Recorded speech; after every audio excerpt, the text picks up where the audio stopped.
All right, so it should be recording now. All right, hi guys. So welcome to our, I guess the last tech talk of the quarter.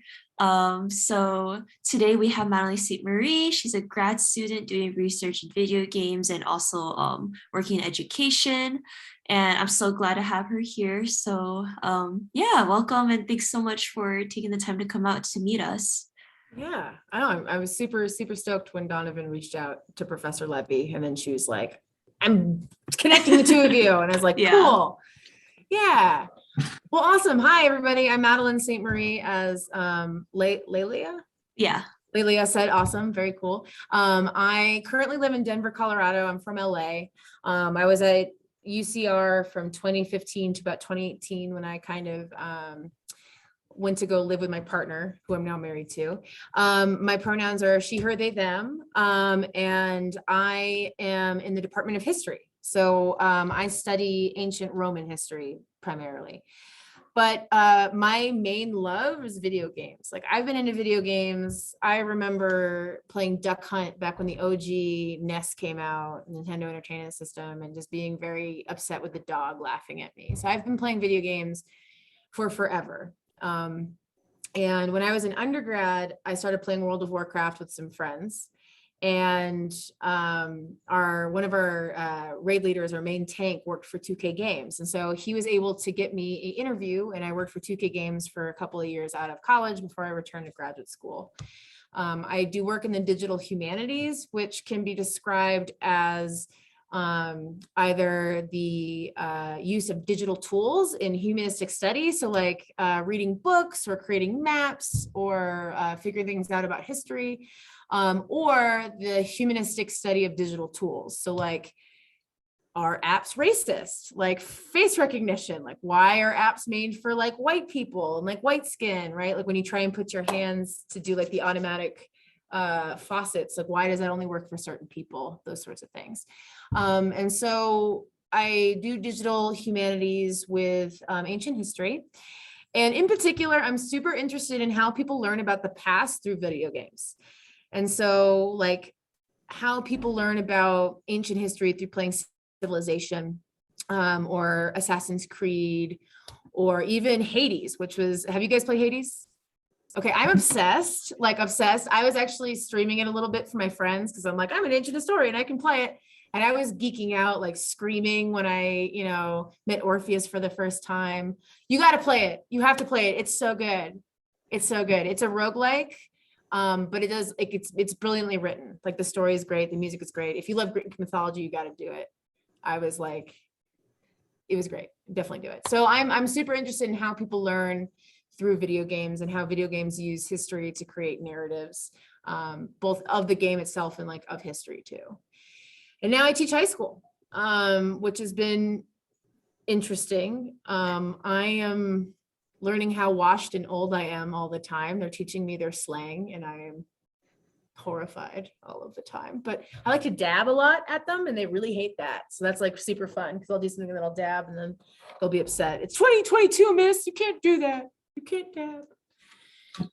Some of the games I worked on are BioShock 2, Borderlands, the original Borderlands, a bunch of Nick Play titles when I was at 2K. This horrible game called MLB Baseball Manager, which was horrible, but I learned a lot about game development. And today I mostly just use video games to help teach in the classroom.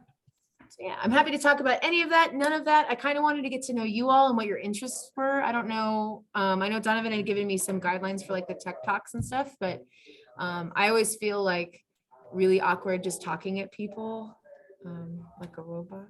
Yeah. So I would love to get to know what y'all are interested in, because what I thought was really cool is Donovan said that a lot of you come from different academic backgrounds. So it's not just like all CS majors in here that like only code all the time. Like we have arts majors and like business majors and stuff. Is that correct? Mm-hmm. Did I read that email correctly, Donovan? Okay, excellent. Yeah, I would love to hear like, your backgrounds, because we're getting a lot of these cool indie games by people that do everything themselves, like Toby Fox with Undertale,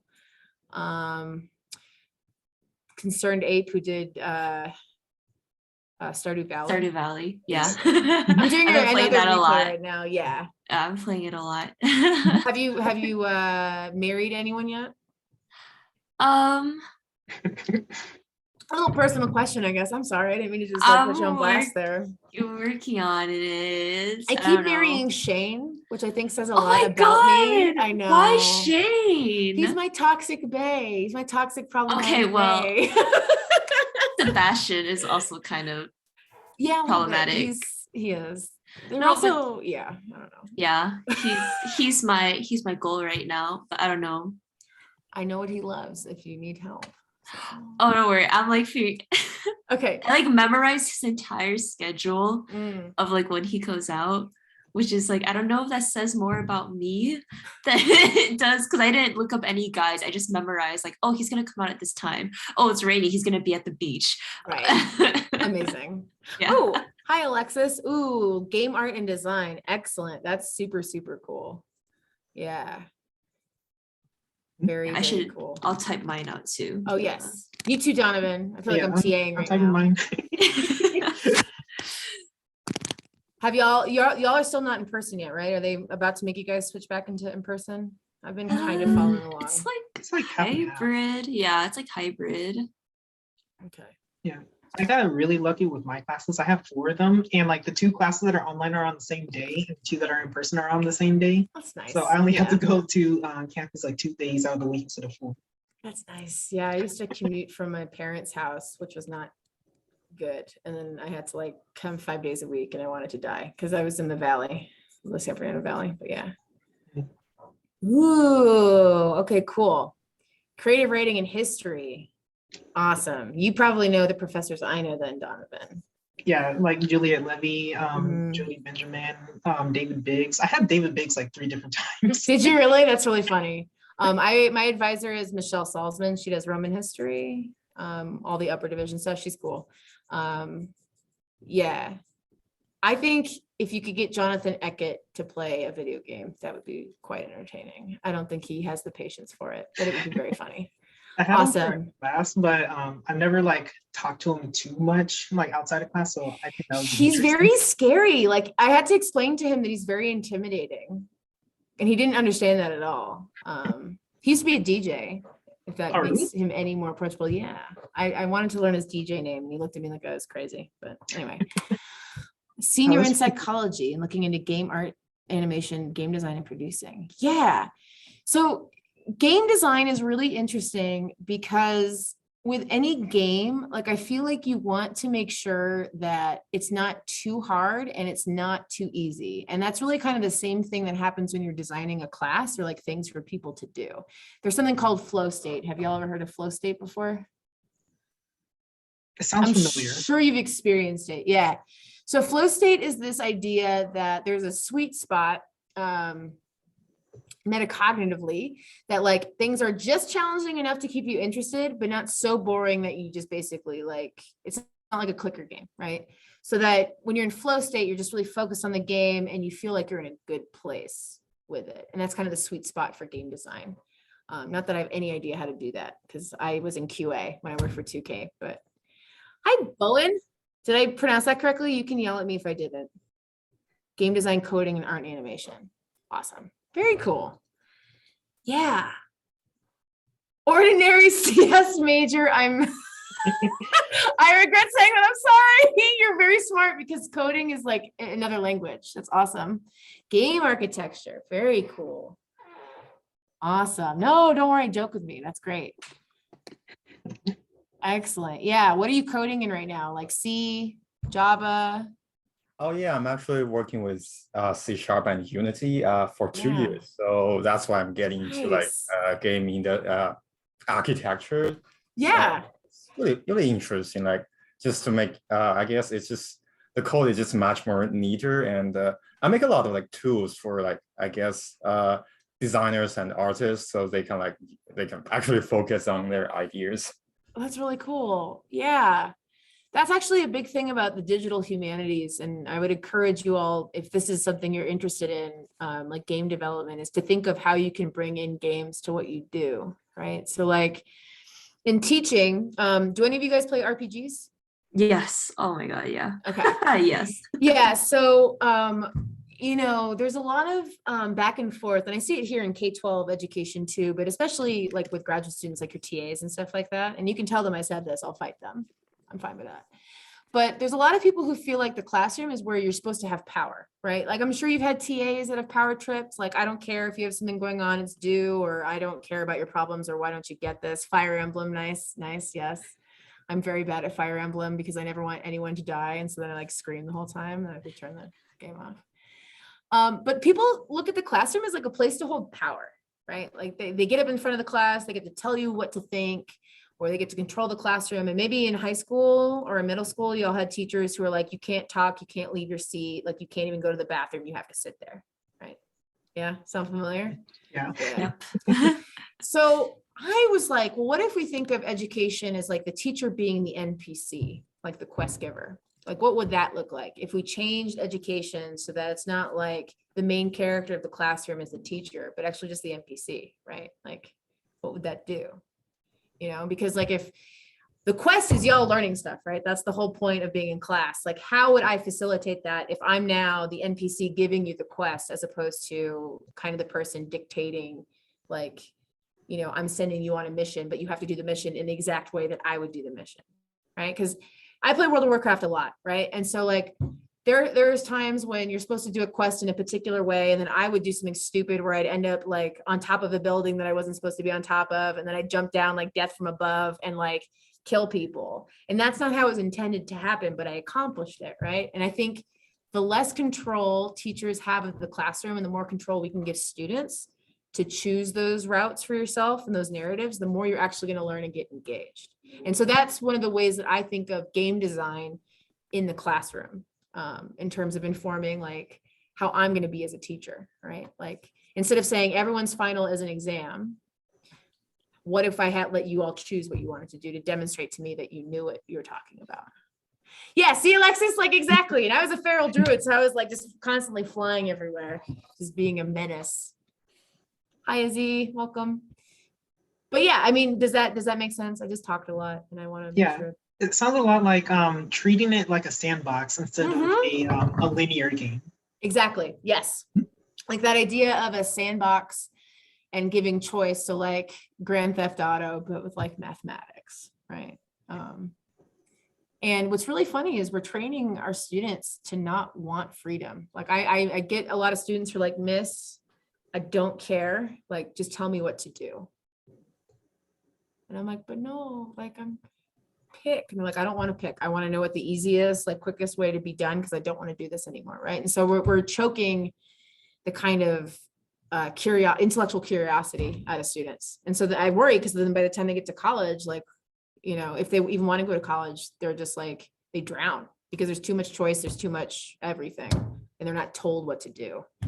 So that's what I want to do, is bring in more like a sandbox element to my classes. Kind of hard. I don't know. Yeah, it's pretty interesting. I know like one of the classes I had, which was with David Biggs, and I know some other people have had this exact same class right now, actually. Oh, good. Where he throws a lot of readings at you. There's like 50 readings in that class, and he tells you right away, like, don't read everything, like choose the ones that are most important. But if you're not used to that, you're like, which ones do I choose then? Exactly. What do you mean most important? How do I know what's most important, right? Or like, what's the right answer? And then in the humanities, it's infuriating because there is no right answer. There's just your answer, right? And then, I'm terrible at math. For me, the best way, and this is funny, the best way I can describe math to me is fog of war. It never lifted. I like look into math and I'm like, is it algebra? Oh no. Okay, goodbye. I'm going back over here. Yeah. Yeah, I can totally imagine it. Kind of like how in Fire Emblem you have your own like part of the map, and you're like, okay, can I move this unit out? And then out of nowhere, like they just get murdered by another guy. And you're like, yes. Oh no, like, I can't go that way. Restart. Yeah, just save Scummit. Like that's me and Slay the Spire. My husband just makes fun of me all the time. So we actually met on Twitch, which is very funny. He was a streamer. And we became really good friends and then started dating after that. But very strange. I don't recommend looking for love on Twitch. It's kind of a strange place to go, but if you find people with like interests, it can be nice. Yeah. So do you think, Lilia, do you think that them wanting to know what they're supposed to do you think that comes from like a fear of being wrong, of making a mistake? Maybe, honestly, like sometimes when they're younger, like I think it also depends on like their upbringing. Because I noticed like if their parents are probably stricter or want more like order, then even as young as like 5 or 6 year olds, they'll be like, I don't know what to do. Tell me what to do. Instead of trying to figure out the puzzle, like we give them little puzzle tablets to work on because it's like a CS supposed to be like a little boot camp that teaches them how to do coding in CS. Oh, For cool. younger kids, they just use like a little tablet and it's all like visual based. They're kind of like little puzzle games. But there's even some kids where like they're very like, I don't know what to do. Tell me what to do. And they're afraid of being wrong. And I'm like, you're 6. It's okay to be wrong. I don't, Right. yeah. And I've definitely approached like, I think some of it depends on like what their environment is like, because there's very stark differences between certain like 12-year-olds where some of them are very like they'll keep thinking on it and then when they figure it out it's like oh yay, like a personal celebration for them. But then there's others where they're very like they just give up because they're like, I'm afraid of being wrong, I need you to tell me what to do. And even when I try to be like, well, let's think about it, what's the condition that we need to fulfill, what are you trying to get this character to do, they're just like, I don't know, can you tell me? And I'm like, no. You're supposed to be learning and it's okay if you make a mistake. Like I have to keep telling them it's okay if you're not correct. What's important is that you try it, and if it doesn't work, then let's figure out how we do it again. And it's kind of sad, to be honest, sometimes, because I'm like, but I mean, I also remember being young and being very afraid of making mistakes. So Yes. yeah. I see that a lot too. Like, I'll ask a general question to like my class, like, what's the push factor that you see in this text or whatever? And they'll all just stare at me. Yeah. And as a teacher, I have to literally just sit there and wait. And I find this so interesting, right? Because like, again, game design, when you think about video games, like you're supposed to, like, how often do you go through a game deathless? Do you know what I mean? Like, or you don't screw something up, right? Like in video games, I feel like, especially if you play like, what did I call it last night? I was so tired. It was like Dark Souls or like Elden Ring or something like that, right? Yeah. Those games are based on being impossible. Like they're based on being hard, and like you're supposed to fail and fail and fail and fail and fail. Now that's not my enjoyment. That's not what I play video games for. So I don't touch those. But it's so interesting to me that the same people that love, yeah, exactly, the people that can bust out the, the perfect frame, perfect rolls out of the way, like people are happy to fail and fail and fail and fail until they get it in that game. But why not in learning, right? Mm-hmm. And so that's like one of the things I'm trying to figure out is like, what is the sweet spot of difficulty and challenge versus like, oh, I got this. Right? Yeah. And so there's some games that do really well of building on mechanics, like Danganronpa actually does a really good job. Like if you think of, are you all familiar with Danganronpa? Yeah. Okay, good. Yeah, there are no do-overs in life. Okay, Izzy, I will fight your teachers. There are many do-overs. Oh man. Yeah. Oh, so you love Hollow Knight but hate Sekiro. Yeah. So like my husband hated Hollow Knight. Like he uninstalled the game and then reinstalled it. He's difficult. Okay. Oh man. But Jordan, so my partner consumes video games like people watch TV. Like he's got Humble Bundle. Like he's like always just consuming different games. And he really likes it from like a particular standpoint, but there's like there's a certain point for him where if he has to think too much, he bails, unless it's like La Mulana, in which case he's like excited to like brute force it. Like it's very strange, like when he chooses to really beat his head against a wall to figure something out versus when he's just like, I hate this, I'm not doing this anymore. And that's what I feel like with learning, like we have to find that sweet spot, right? Like between like that challenge and it not being too easy. So yeah, Danganronpa, there we go, sorry. I have ADHD. I apologize. It's so I'm like, fine. No, I get you. So in Danganronpa, they build on the difficulty in the cases every single time, right? Like there's always the new tutorial that brings up something that's about to happen. And so it's not all at once. It introduced certain elements. So by the time you get to that last case, you're doing, you know, Hangman's Gambit or improved Hangman's Gambit or whatever, like Mind Taxi or whatever it is. But they don't make you do all of that at once. So like by the time you feel like you got the hang of the first thing, they then move on to the next thing. So it doesn't feel stale at all. And I feel like teachers, especially at the high school and college level, are so stuck in the way that things have been done and the way that they experience them, that they're not willing to innovate and figure out like how to engage students in that kind of productive struggle, in that sweet spot just between too easy and too hard. And that's game design, right? Like unless you're making a, you know, a Dark Souls kind of thing. I'm in a meeting, but that's okay. Bye, Carlos. Sorry. Are you watching Batman again? Yes. Okay. So yeah, when you're thinking about game design, like if you really want to engage your players, you really want to have them get interested in something and then add new elements. Celeste is also another really good one for platforming in terms of introducing new concepts once you've kind of mastered the first one, so that you're not just like spamming buttons and hoping and praying that you get on to the other side of like the big, you know, spike platform.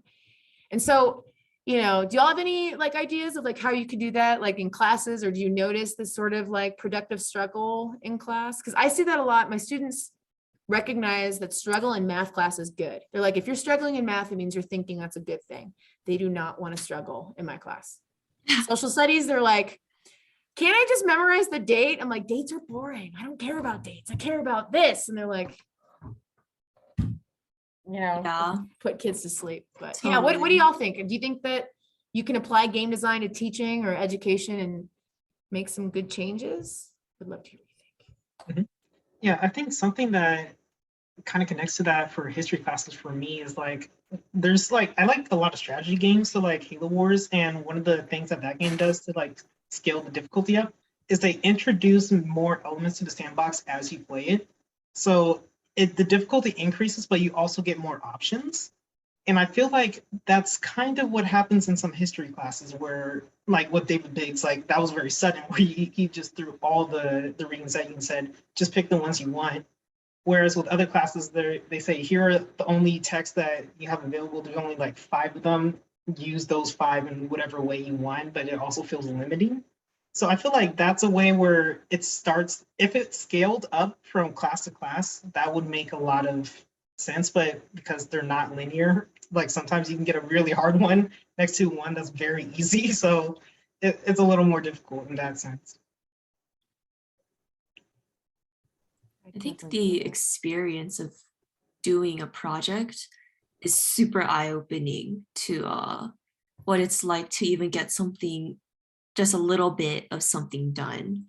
I remember my first project, I was a little bit bummed that I couldn't do like a complete game, but later on I kind of realized it's impressive that we even got something out there, that we were able to execute something. And I wish like more people would recognize that that it's, you know, game development's not a perfect process. It never is. Like it's kind of jarring to me when I look at game reviews and then there's someone complaining about oh yeah, Legends Arceus is a perfect game, and then they talk about some like texture bug that they found. It's like that one thing should not take away from the entire game. Like that's just nitpicking. You know, if you want to complain about like something you don't like in a game, I feel like we should look at like the general thing of like the entire game. And you know, like my past games, or at least the past games I've worked on, they're not perfect by any means. But I find that it's usually the experience of going through the entire process that's super, almost like rewarding in a sense, just getting from point A to point B. My first game was a visual novel, and I did not realize how much work it took to make a visual novel till I actually started making one, and I realized, wow, all these ideas I had, I can't use all of these. You know, my first game was a dating sim where we had like 9 girls that you could date because it was supposed to be each girl represented a UC school. So it was called UC Girls. Oh my goodness. I need to see this because I need to know the stereotypes that you use for each of them. Oh my because you had to God. do in stereotypes, right? Like you can't Yeah, just I have like the did. Berkeley girl, like, okay. I can't wait. Yes. Okay. Continue. Sorry. That's No, just, I'm yeah, very no, excited. no. I thought it was like a super fun idea, but you know, we can only get through so far. But even though I couldn't like finish it, it was still like, wow, like I had a lot of fun actually making it, even though I was really stressed at some points, just during like crunch periods of I need to get this part out because I want to show it off to like other people or show it off at our end of the quarter showcase or whatever. And it was like, and it was the first game I ever led. I was a second year and I was like, I have no idea if I can do it, but I ended up doing it anyways.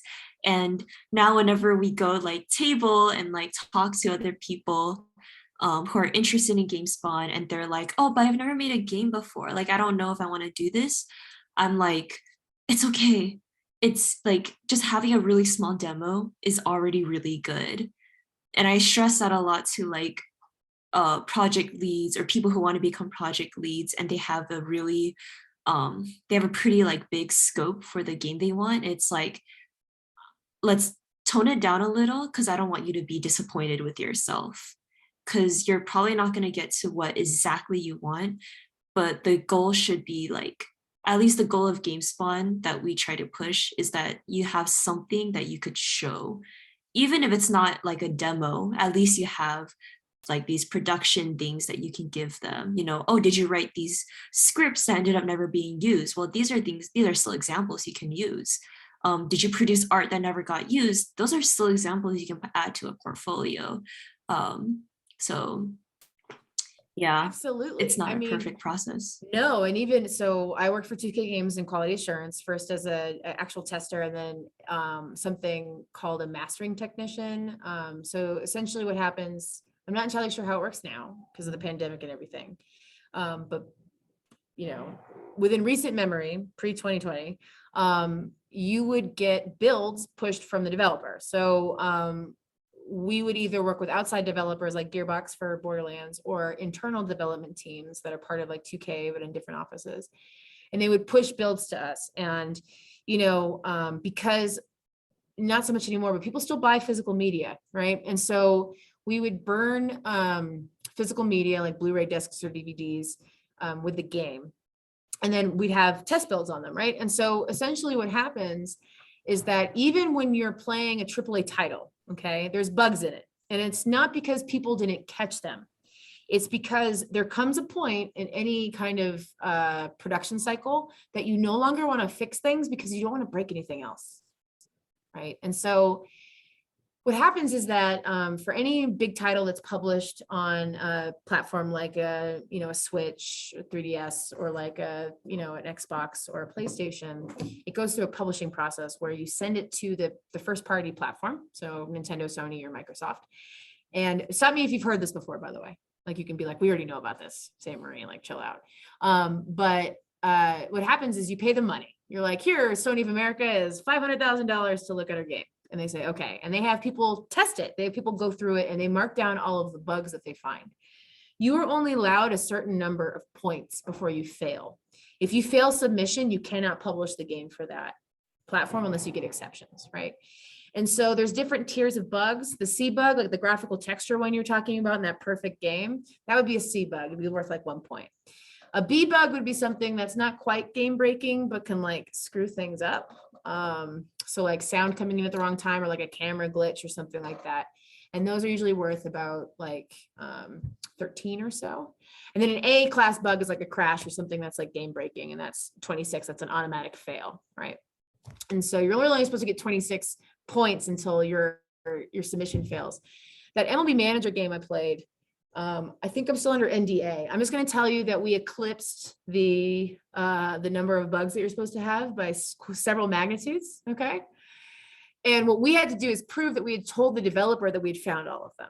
All right. And that's where those 0-day patches come in. I'm sure anytime you launch a game, you'll download it.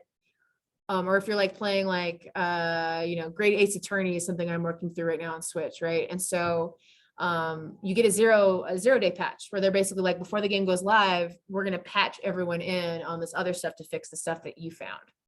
And so even those games aren't perfect, and they're constantly pushing updates to some of these because they're like, oh, like apparently a bunch of people crashed. If you do this, we didn't see it, or we couldn't reproduce it, and now we have to fix it after the fact. Like, we can learn so much from game development, right? Like Alex is talking about the difficulty curve. Like we try to do that, I think, in math.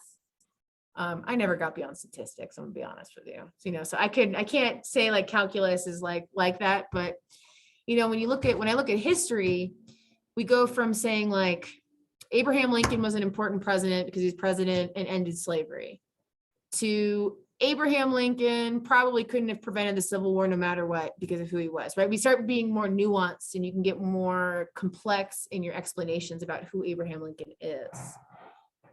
And game development should be like that too, right? Like I think when you're thinking of your game or your story or your win condition, you can start really simply and then get more and more complex as you build the game out. And there's nothing, have you all seen Grapple Dog? Have you seen this game? It's like an indie platformer with a dog that has a grappling hook, and then you grapple through. Super cute. But it's just a platformer. Like there's nothing really like new or different that it does. It's a grapple game. The graphics are super cute, super bright. And you just kind of go through different levels. It's not necessarily like it has to like continue ramping up. Like their curve is like this. I don't know if you can see that. It's kind of mirrored, but like there might be a steep thing, and then it's just kind of a steady trajectory now that you got it, and you're kind of like in that flow state of just, as Donovan and I were talking about, just like grappling and bouncing off walls and going on that. Yeah, Lost Ark being delayed on release was a big one. My husband's obsessed. We're starting to fight about it because all he does is raid. And I'm like, but you could kick dinner though. Yeah, so I think there's a lot to learn from game dev for sure. So GameSpawn, tell me a little more about GameSpawn. You guys are like doing like what do they call them? Like like game hacks, or like Game jams? Yes, jam. It was a food, not a hack. Game jams. We all did game jams. Okay. Yeah, Cool. we recently hosted Global Game Jam, which isn't just, we just like hosted it as like a site, because Global Game Jam is actually their own organization, and it's across the world. So there were people doing Global Game Jam in like Asia, in Europe, in like, I remember seeing one from Brazil. I thought everything was like super cool, and we just hosted one, and that was super fun. Man, I wish y'all were around in like 2017. I would have been there with like pom-poms, like, let's do it. Let's do it. Yeah, I think only more recently we've gotten much more active, like I guess publicly active. That's awesome. Yeah, because we are a relatively new club. They like had started it by the end of the 2014-2015 school year. So I was around, I just didn't know about it. Ugh. It is really small. That's my bad. That's so cool though. Because those are skills that you can take with you. Like you were saying, like if you have a portfolio, like you can, do that with like any art assets, any coding, different ways to solve problems. Do y'all think that we could replace classes with video games? Do you think that you could make a video game that could replace like, world history 15, like that you probably took with Biggs? Like history of the world from 1400 to 1900. Do you think we could just make people play like a game? Or do you Fire think Emblem style, I think I could see a historical thing, because Fire Emblem does something like it's very storytelling while you're like kind of playing within it. Three Houses was like amazing, and I could definitely see some sort of like, I don't know, some weird like World War freaking history, and maybe even with alternative endings to like, what if this happened? Like what if they never nuked Japan? What would things have been different? What if they never found out that like Hitler killed himself? Would they still have continued with like what they were doing? I think those would be also like interesting options. I think those would be interesting, like even just writing prompts. I don't know. Yeah, I don't know. It would be something pretty interesting to see if a game can entirely replace a class, because I know for some of the stuff I work on for the library, because I also work at the Rivera Library. And one of the things that we do is we make like online modules for like classes of like supplementary material. And it does replace some parts of the class with like activities like matching games to make sure people remember the vocabulary, etc. So I can see aspects of video games replacing parts of classes. I don't know if a whole game can replace a wholesale class, but that's something that I think can happen. I mean, it's interesting because the last class I TA'd at UCR was a class that went to Rome, which is awesome. It's back in 2019, just before the pandemic started. And my advisor got really excited about different types of marble. And it's like, okay, but why are you making the students read 5 different things on marble when one will suffice, right? So like you think about the 50 things, like all the choice that you get, do you really need to read to learn history? Like, I mean, what if you experience something, right? Like that's like my thing is like, what do you do? Ooh, it kind of reminds me of Battlefield. One lets you fight in a major battle of World War I. And then after one side wins or loses, there's a narrators that talk about the effects or results and discuss an alternative history. Yeah, one of my favorite stories about World War I, like, the battlefield and like the war simulators, is the meta for World War I began to mirror the actual meta in World War I of like trench warfare and what you do. And people are like, these games take too long. They take like 2 hours. And it's like, because trench warfare sucks. Like, it's not like that actually replicates the experience of doing trench warfare. Like, that's hilarious to me. So you can learn a lot just by doing that experientially without having to read like what John T. Scholar from England thinks about, whatever happened in World War I. So yeah, that's really interesting. I'm just trying to replace all of our professors. That's what's happening. Don't tell them. They're going to get mad at me. But have you talked to has Professor Levy talked to y'all yet? No, she hasn't talked to our club, but I did email her about like the Tech Talk opportunity. That's when she connected me to you, because I thought she would also be another interesting person to talk to as well. Yes, she's probably super busy. So one of the things I'll let you on a sneak peek on what she was doing. So one of her research interests is VR and AR, so virtual and augmented reality. And one of the things that she was doing is making like a module for the Cuban Revolution, like what happened, why did Cuba, rebel, and like what happens if you put these blocks in this order on this thing using VR.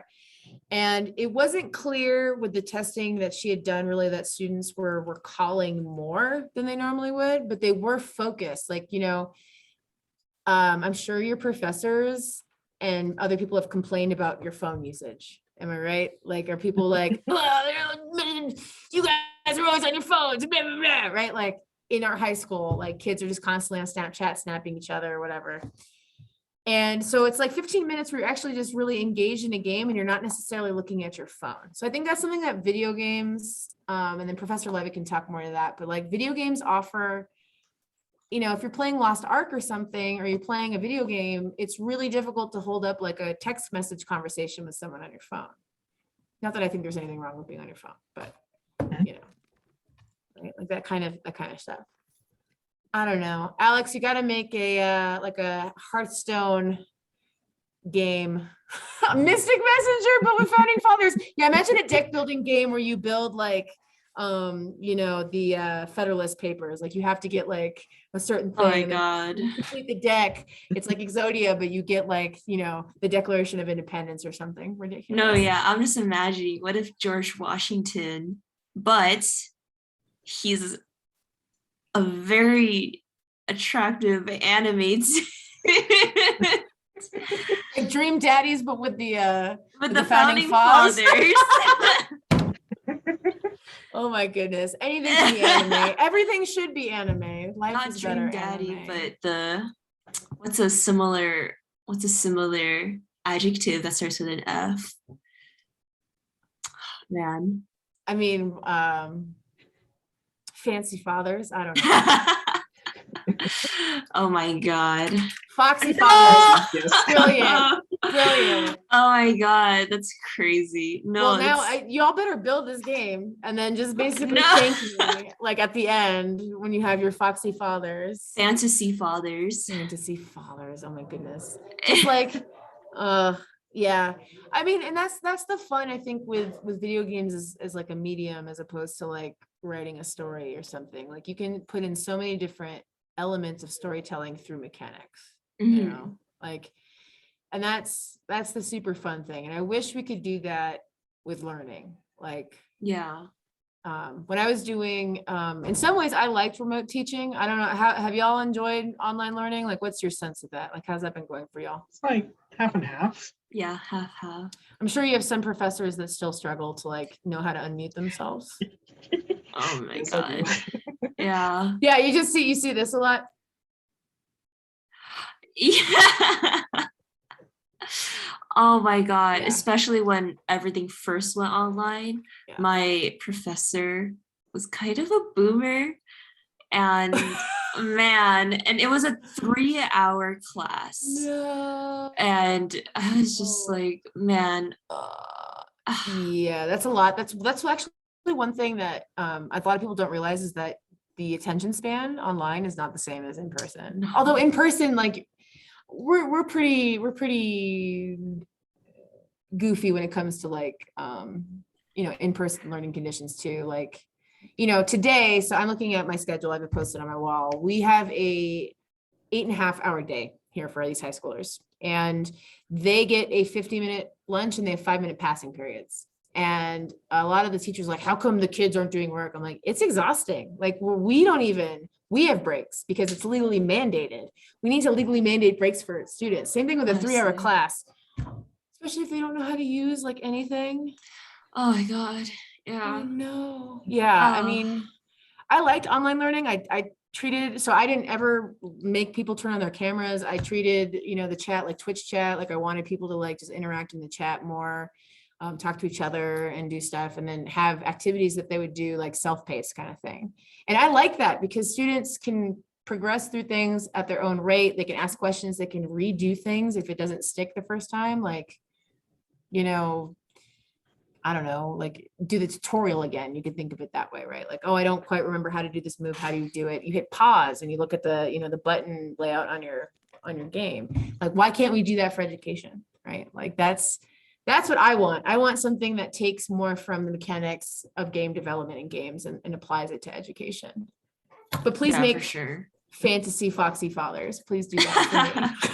Yeah, I could totally send you, or I guess Donovan later can send you our website, and we actually Yes! have like a whole projects page you could just check out. I need to see UC girl. I need to see it. I need to, my sister went to Santa Cruz, so I need to see, Oh, I need her That was to- my favorite character to draw.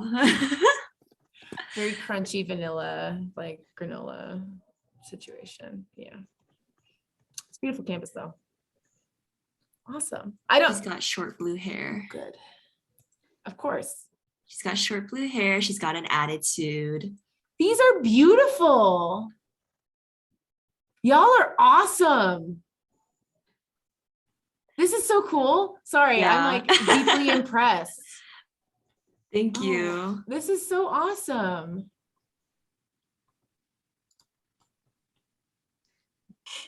This is awesome. Yeah, keep doing it. This is great. Wow. Do you get credit for doing this? This is just stuff that you do on your own? Like, It's just hobby stuff. y'all are so brilliant. Please keep doing what you do because this is great. Just hobby stuff Thank that you'll you. do on your own. I feel good about the world. This is good. I'm Yeah, glad. this is great. Yeah, I mean, here's the thing, right? Like going into game dev like professionally, it can be a soul crushing experience, right? Like the reality is that like crunch time is real. They don't want you to unionize. I have a friend who is at Blizzard currently as like a raid designer. and they are getting a lot of heat for wanting to unionize people at Blizzard and like work for better working conditions, more equality and equity and stuff like that. And it's also still extremely sexist, right? When I was at 2K back in 2008, 2009, I was routinely sexually harassed in really dumb ways. And that's partially why I left. So if you can work for yourself and do the cool stuff that I'm seeing here without going to work for like a Squaresoft or like a 2K or whatever, I say you do it, because you can control your life, control your destiny. It's obviously not as much financial security, but like there's so much, like the gaming industry is problematic, we'll say. For sure. Definitely. I don't know, wasn't like super surprised, I guess, with the Blizzard thing. I mean, it was really unfortunate that it resulted in someone's life. Yes. But I don't know, I remember hearing about it being like, is anyone surprised that this kind of culture was like, I don't know. Yeah. At a company where like their female characters are usually designed or drawn like a very certain way to the male gaze. Yes, to appeal. I'm dealing with that in my D&D group. A lot of the characters get art that are definitely, I'm like, this person fights with their arms. They're probably not going to be able to wear that outfit, you know? And it's just like, we're like, what do you mean? I'm like, all right. Yeah. But I think, you know, there's a lot of forward progress towards making things better. Of course. But this is great. Yeah. Donovan can like follow up with anything. You know, make sure he'll include. I'm sure I'll just have him include like the website so that you'll always have it on hand at least. I have it on my screen now. I'm looking at it. It's good. Yeah. It's monitor. So, if you ever need anything more. Oh no, yeah. I mean, so do you think? First of all, do you think that UCR would benefit from having like more coursework around this? Or do you think that learning by doing has been like way more like valuable, like in terms of writing stories and collaborating with other people? Because, you know, when you're putting a group project in a class, like you're like, right? Like, whereas now you're opting in to like the group project. Like, tell me, like, do you think that this would be something that's better off in this kind of space, or something that might be better in like a classroom experience? As an organization, we've found that hosting both workshops and supporting project teams has been the most effective way to create game dev turnout, especially within the collegiate sphere.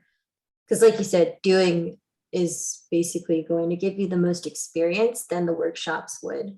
Because a lot of people, even if they don't do the workshops, they sign up for project teams, they can learn along the way from their project leads or from people that are experienced in a game engine or in art and writing too, as long as they have like a direction to follow.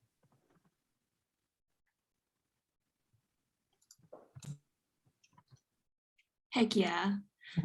Izzy's an eloquent speaker. Yeah, awesome. Hi, Izzy. And welcome those of you that are new. Hi, I'm Madeleine St Marie. I'm a UCR graduate student. I'm almost done with my dissertation. Almost. I will be Dr. St. Marie hopefully soon. Yeah, it's hard. It's difficult, but definitely worth it. I think coming to UCR was like one of the best decisions I made. And I'm glad to see, like, because one of the things I really liked was meeting like the undergraduate students. I think you guys are great, and clearly y'all are still great, because look at this. This is awesome. Yeah. We're here. We exist. You do exist. Do you think that like it would be better than, if I can follow up, Izzy, on what you were saying about how things, the gameplay loop. Do you think that doing workshops and maybe taking learning out of the classroom into the kind of like project model, do you think that that would be beneficial for people? Like, instead of like the go to, you know, the lecture hall, sit with 500 people and like learn this thing. Do you think that if you did smaller project things like you do in GameSpawn, do you think that would be beneficial to learning? So with the classroom setting, you know, you already have your own projects, right? What's nice about GameSpawn is that despite being from different backgrounds, you can still take your experiences from your major, your track, and apply that to what you're doing in games, which is the nice part about being part of GameSpawn. As a filmmaker, I can apply my screenwriting experience to writing dialogue for a lot of different parts of games. I should, but in general, I think that if anything, making a project should give you units in itself.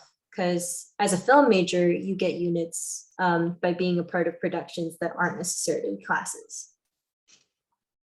So you get like CS credits or creative writing credits depending on what you were doing. The same way you would get production credits or acting credits for being a part of a show. Absolutely. Yeah. Tell me more about this gameplay loop that you're talking about, Donovan. So I was thinking like the gameplay loop in all games is something very different. So like the gameplay loop in Hades, like it's a top-down roguelike, whereas the gameplay loop in the classroom is just reading. So if there was other ways to engage students too, I think that would be a good boost. Like one of the things I thought was very unique about Jonathan Eckett's class is he added podcasts to it. So you can listen to like a 10 to 15-minute podcast that tells you like the basics of the lecture. So when you go into the lecture, you already know the entire outline was going to be talked about. I'm glad he included podcasts. That's good. Yeah. Podcasting too, like adding that to education is really interesting because back when I was an undergrad, so back in 2004, a billion years ago, there was this big push that we shouldn't just be lecturing, right? So that you shouldn't just listen to a lecture because not everyone learns that way, obviously. And a lot of people had a very visceral reaction to that. They're like, oh, what? You can't not lecture. That's how people learn in college. And if you're going to train for college, you need to learn how to take notes, right? And it's like, okay. So now that people are moving towards podcasting or like short videos or have you all ever heard of Flipgrid before? Sounds somewhat. It's a tech. So there's like a lot of e-tech. Yes. Okay, cool. So Flipgrid is this cool thing where you basically do like video responses to each other or to like a prompt that like an instructor or teacher sets for you. And so like it adds like a sense of community because all of a sudden like you can like see and talk to people. It's like a short video essay format essentially.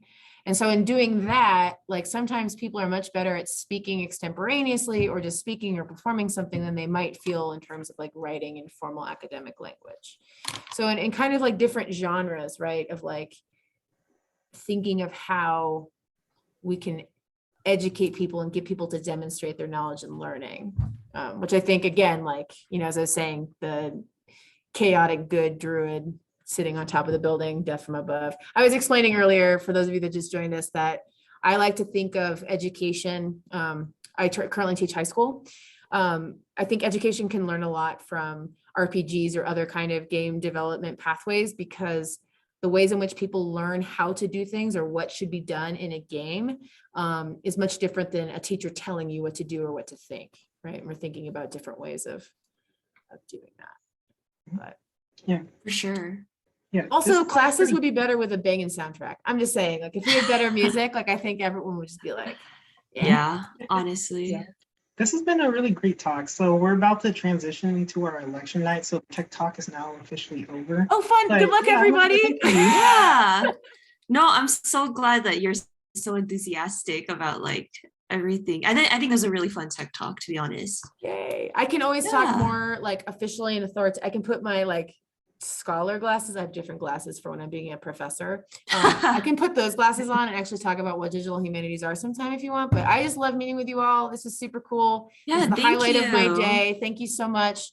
Good luck with elections. Keep doing badass things, everybody. Sorry I swore on the recording. I apologize. I will see you all later. Bye. Bye.